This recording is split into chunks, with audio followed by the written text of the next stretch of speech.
Chapter 11. Qualifications of Disciples. This subject, like that of the previous chapter, is exhaustively dealt with in other works, such as the Guru Gita and the Daska Bodha. First, we will take disqualification as the topic. The authorities say that one indulging in evils and sins, or one who indulges in abuse, or is loose in morals, who keeps company with the wicked, should not be given the position of a disciple.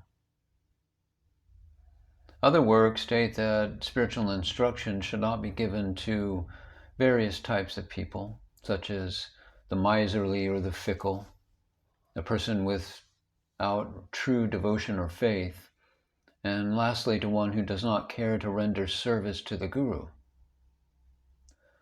On this subject, we may take apt illustrations of the above from popular stories as well as from Baba's biography. For covetousness, it is very well known that a covetous person would ever be thinking of money and the importance of getting it and keeping it in every matter. And so there is a saying from one of the slokas that says, "Those who are hankering always after wealth will have no regard for guru or kinsman."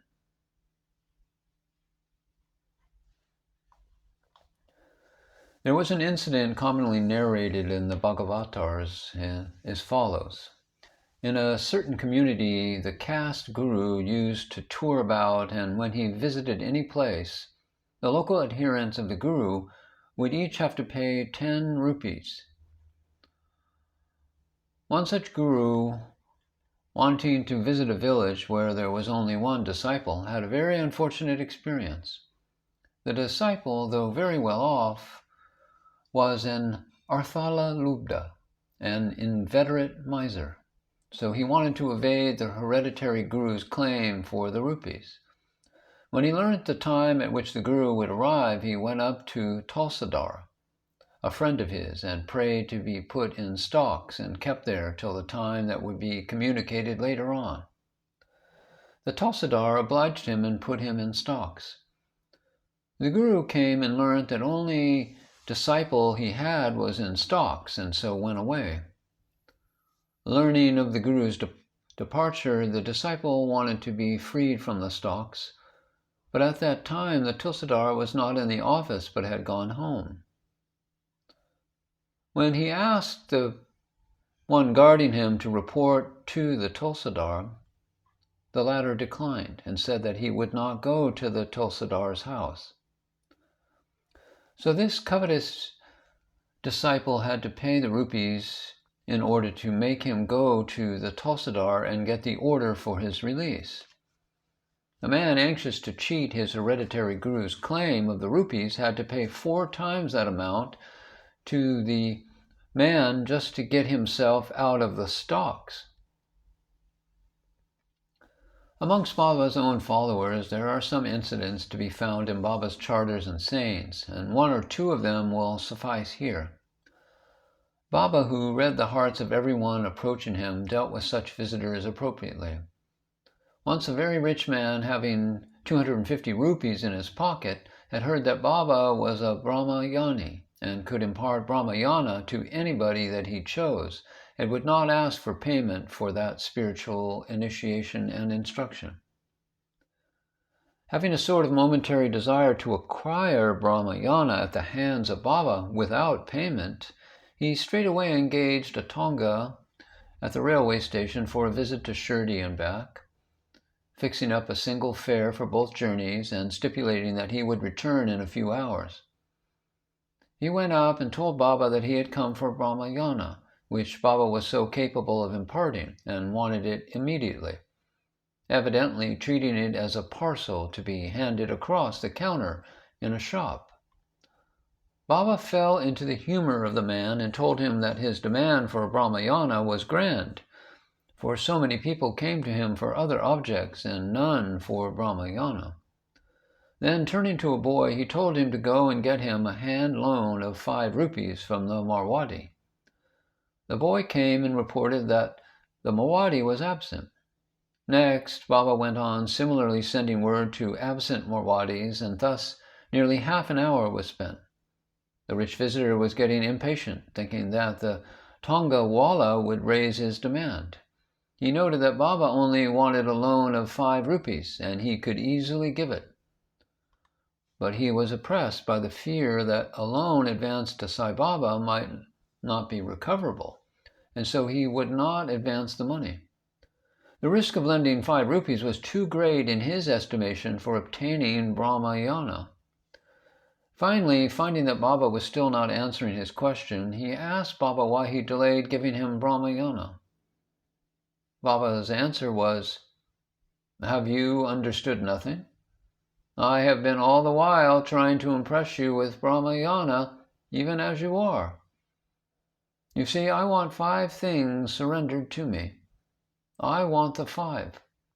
That is, manas or mind, buddhi, the intellect or reason, the ahamkar, the ego, and the chitta, the will. Unless a man thoroughly surrenders himself and is free from the love of money and love of worldly things, he cannot attain Brahmayana. When the dawn comes, there will be light, and not earlier."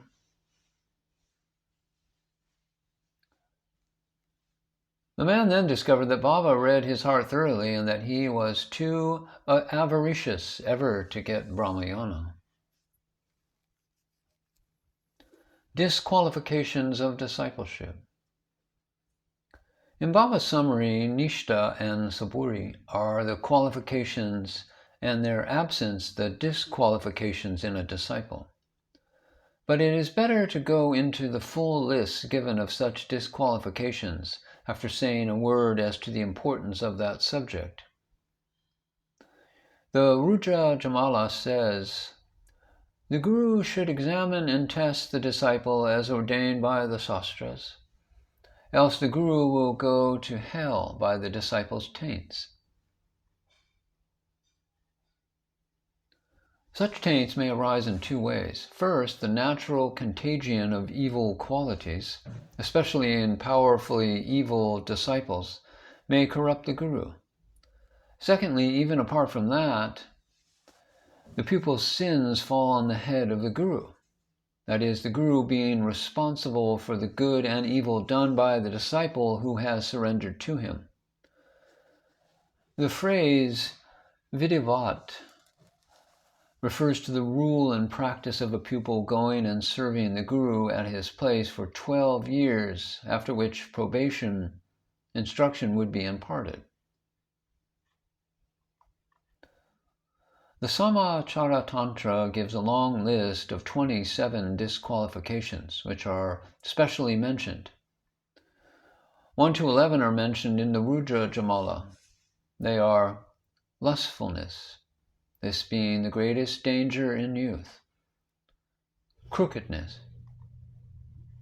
notoriously bad; given to lying, or being stiff-necked, or too weak in nature;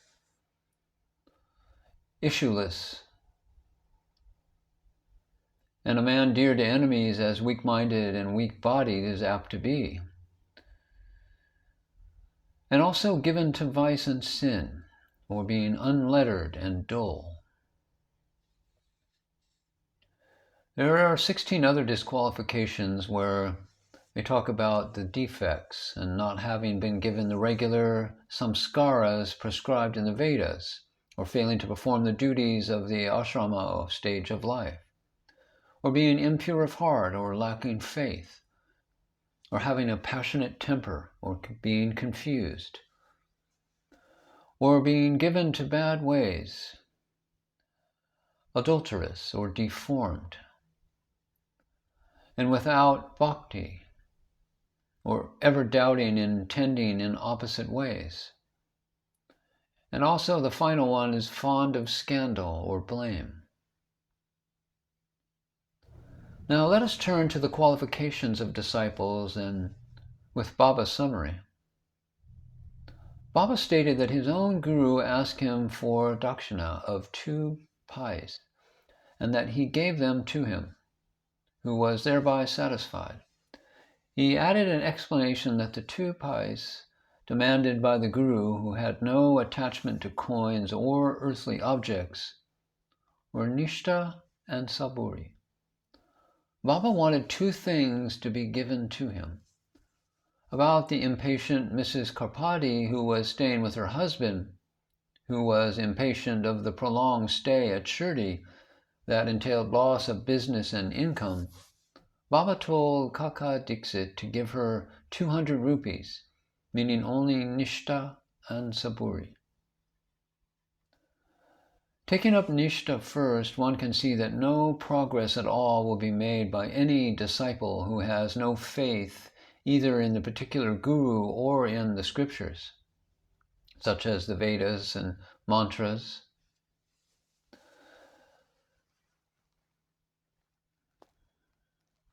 And also there's the atheists and scoffers and flippant persons and woman hunters and combative persons, or persons with passionate natures and hypocrites, the cruel-hearted and wicked people in general, or those reveling in sin, are as a rule incapable of pure and strong faith, and so are unfit either to be gurus or disciples. And in the disciples' pride, stiff-neckedness, lack of reverence, will be fatal to all progress. No guru in the first place would care to accept a disciple who lacks the proper attitude and spirit, and the above defects betray lack of faith or nishta. In the Guru Gita, the warning is given that no instruction should be given to one lacking in faith, because to make the teaching effective, the disciple's faith in the Guru is of utmost importance. Unless a man has the necessary humility, he cannot approach a guru. Gurus have to test a newcomer to make sure that he has or will soon have sufficient humility and receptivity. If one has not sufficient faith in his guru, he will not accept what the guru says in the first place. Taking the case of mantra upadesha, it may be pointed out that mantras do not bear fruit unless the japa has faith in the mantra. There is a sloka that states, in mantras, holy places or priests, gods, in astrologers, in the guru and medicine, one achieves only to the extent of one's faith, which is faith in God and guru are equally stressed in this verse.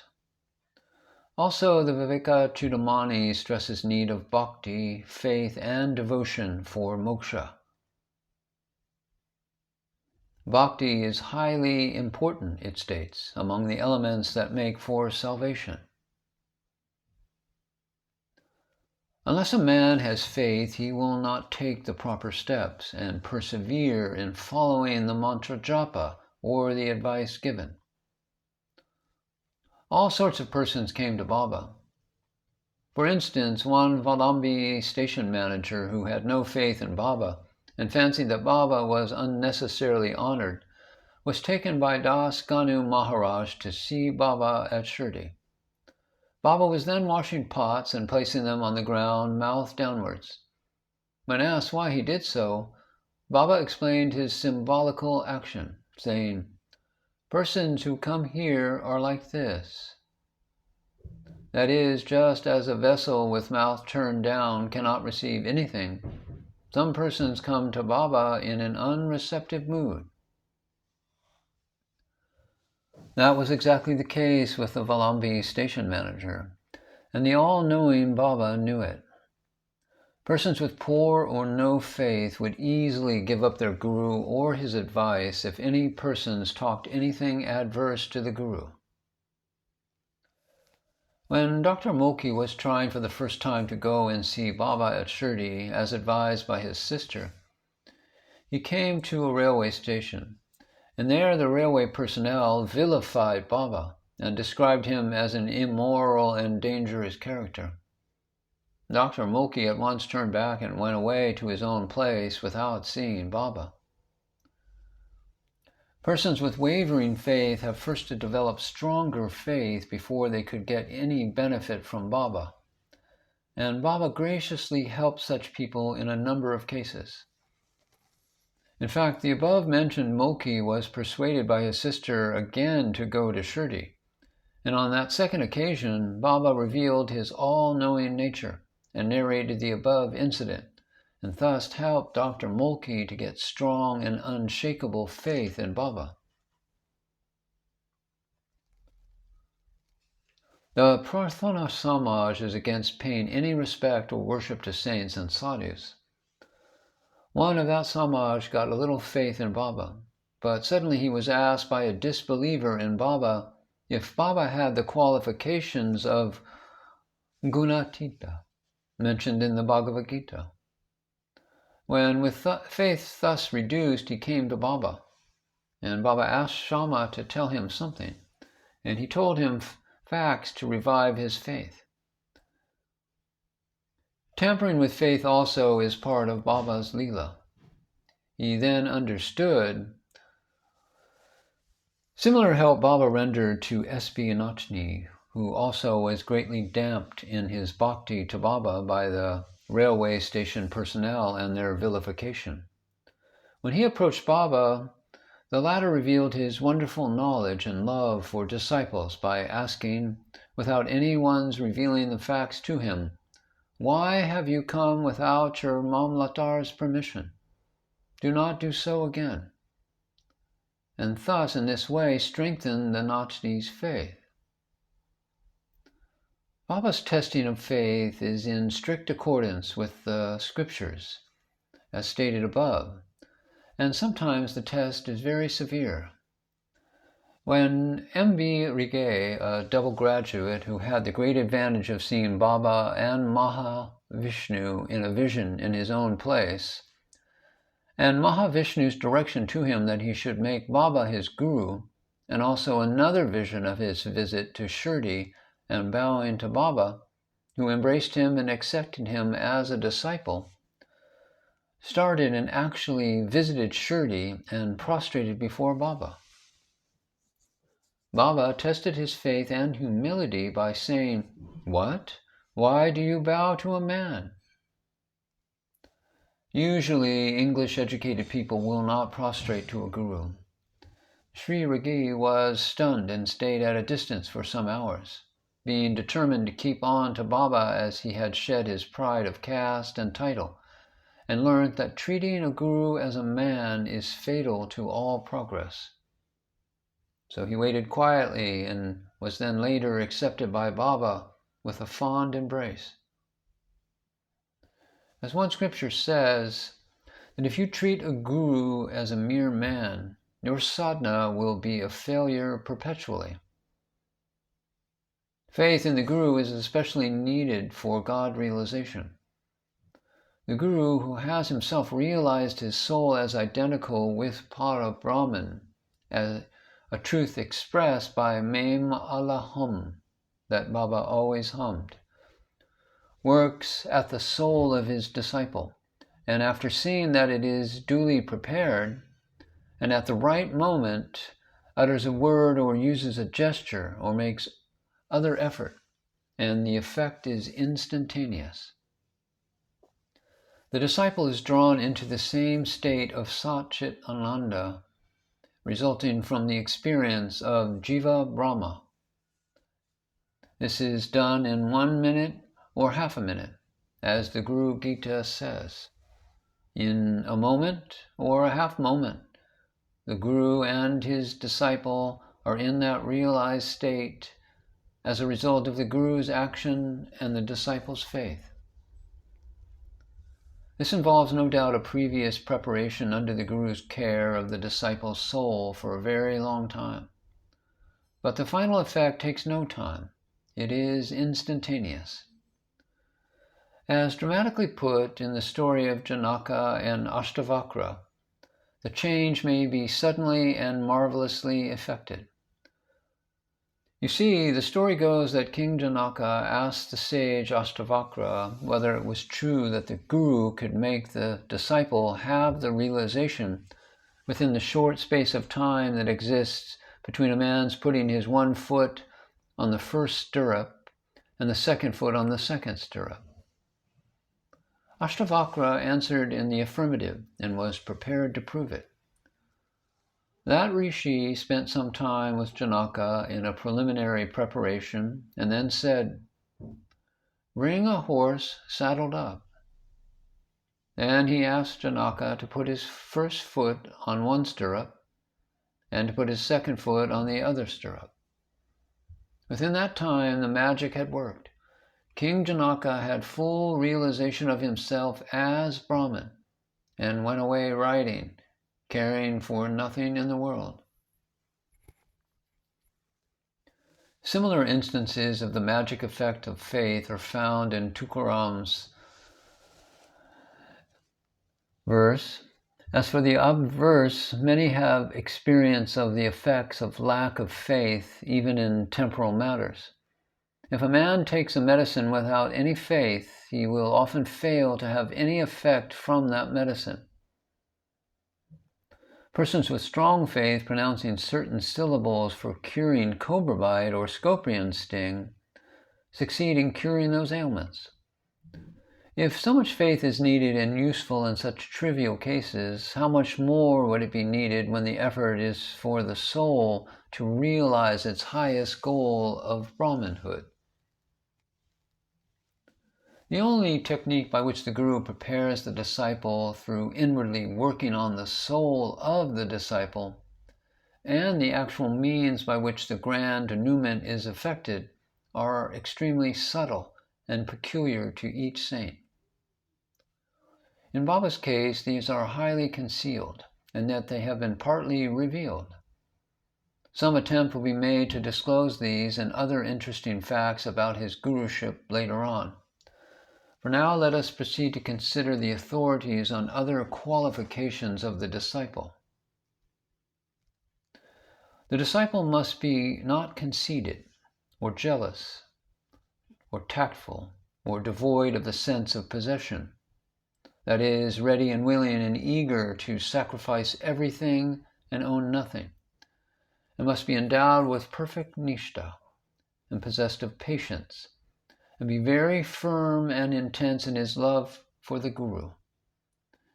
He also must not be hasty, and be earnest in his desire to understand and reach the goal of life, while being free of envy and avoiding gossip and idle chat.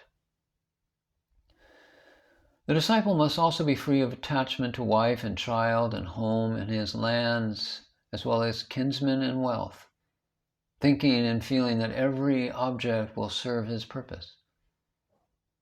This is a fairly exhaustive list, but the essence of it consists in 2 items.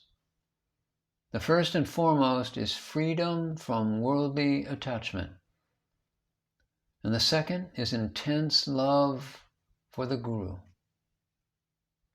One who has these will naturally be free from envy and jealousy and self-conceit and unrestrained speech, and will not be too much attached to wife or children or wealth. The attractions of the world reduce or even nullify one's disposition and power to love the Guru with all of one's heart and soul. If one loves God, he does not love mammon, and if one loves mammon, he does not love God. As the saying goes, you cannot love both God and mammon. In order to develop this unworldly love or to test the presence of these qualifications, gurus not infrequently employ devices when a person first approaches them for becoming a disciple. Partly with this view, Baba from 1908 established a threshold of dakshina for those approaching him to cross. It was a good test from several standpoints. It was testing reverence to Baba, freedom from narrow ideas, and too much attachment to mine. A man too much attached to wealth is frightened at the demand for dakshina and does not approach Baba. A trifler with too much conceit, like Landa, will not pay it. A person who is ready to pay dakshina shows his readiness to part with worldly things, and may also be ready to part with his worldly avocations and attachments, and thus be prepared for intense love towards and surrender to the Guru. The love of the Guru is the one thing needed, for the Guru is the sole sadhana. The key to the readiness to part with money and get indifference to relatives is earnestness, and that in turn is based upon faith. If one fully believes that the Guru is an absolutely essential prerequisite for attaining bliss or wisdom, that is, sukham and jnana, and to make sure that at death there will be no faltering or pain, and also that a Guru would ensure success and happiness in life and a happy death with his help, then one would be ready to sacrifice everything in order to secure such a Guru, and he would also be free from the vices of envy, jealousy, conceit, hastiness, and neglect of the Guru for the sake of relatives. Such a person would be anxious to approach the Guru and do service to him. He would not be disinclined to serve.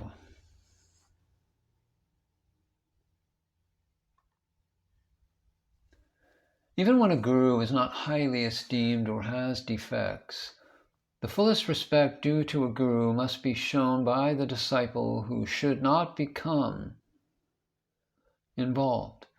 Baba set a good example in his dealings with the Guru Jawahar Ali, who was not morally his superior, though he was very well equipped and learned in the Quran, and who forced Baba to be his disciple, taking advantage of his principle of non-resistance to evil. Baba, whom numbers served as worshippers, served him by carrying things and lighting fires and cooking and sweeping, and doing all mental service in the presence of all and with sweet complacency.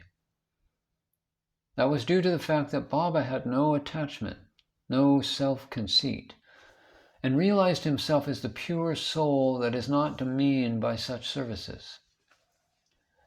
As the scriptures say, I care not for honor and dishonor. Baba set the above example and expected people who went to him or to other gurus to show similar earnestness, and Baba realized that no one could serve him like that. Once Baba asked, "Is there anyone who would serve me as I serve my Guru?" H.S. Dixit, of all the persons mentioned in this book, was one of the best of the disciples who could stick to the Guru and show his intense attachment to the Guru and non-attachment to worldly objects, including wife, wealth, honor, and fame. Yet Baba, kindly critical and watchful, in order to develop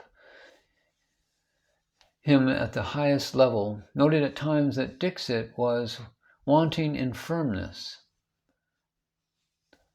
Baba said on one occasion, he is not yet a full disciple.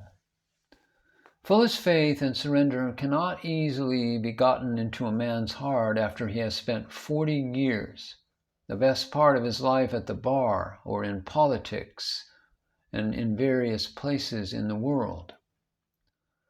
Most people went to Baba without understanding that he was a guru, and merely out of curiosity, or to get in a cheap way the benefit of serving a sadhu once, and never thought of becoming his true disciple.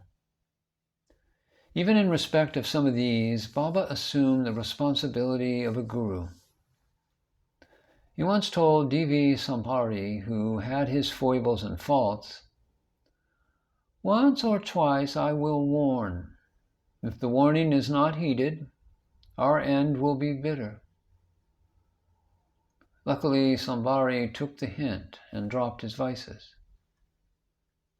Most of the persons mentioned in this book failed to grasp the exact situation and mutual relations between a guru and disciple, and were not thinking of such ideal relations in their contact with Baba.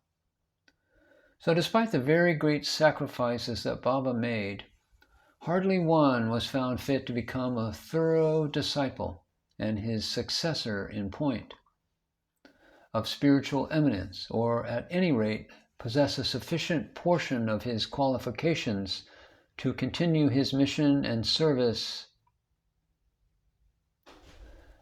As we have discussed at present, the question of a disciple's position to attain spiritual perfection and God realization at the hands of a guru, we have to lay emphasis on each one of the above qualifications. If any of the listeners are anxious to have such a guru, they will discover that the unseen Sai Baba is still such a guru, and if one puts oneself into contact with him and adopts the fullest possible quantum of qualifications herein described, then he has the very best chance of being molded by Baba into the perfection of sainthood, perfection of Atma Nishta and Brahma Nishta. Baba is still going on from his unseen position, undertaking the entire responsibility for the temporal and spiritual welfare of earnest devotees or disciples who get prepared and are eager to meet him. This is the stage at which the questions of the technique for getting a guru may be taken up. The orthodox way of getting a guru is slightly different in different regions. In the south, Dakshinamurti Puja and Upasana are recognized as the best means and are often resorted to. In the Maharashtra country, Datta Charitra Pothi is considered the best means by which one can get a guru. Parayana of the Datta Charitra is a description of the lives of the three avatars of Datta, and fills one with bhakti towards the guru, and has frequently helped people to obtain a guru. The guru obtained is generally a guru living in the flesh. But when Sri Vidi Bhavi took to regular Parayan of Datta Charitra, he got the vision of a tomb, and he discovered that was the tomb of Sai Baba. But he was dissatisfied with getting only a tomb for the guru, instead of having a guru living in the flesh. So he went to Narayan Maharaj, who in a dream sent him back to Shirdi Sai Baba.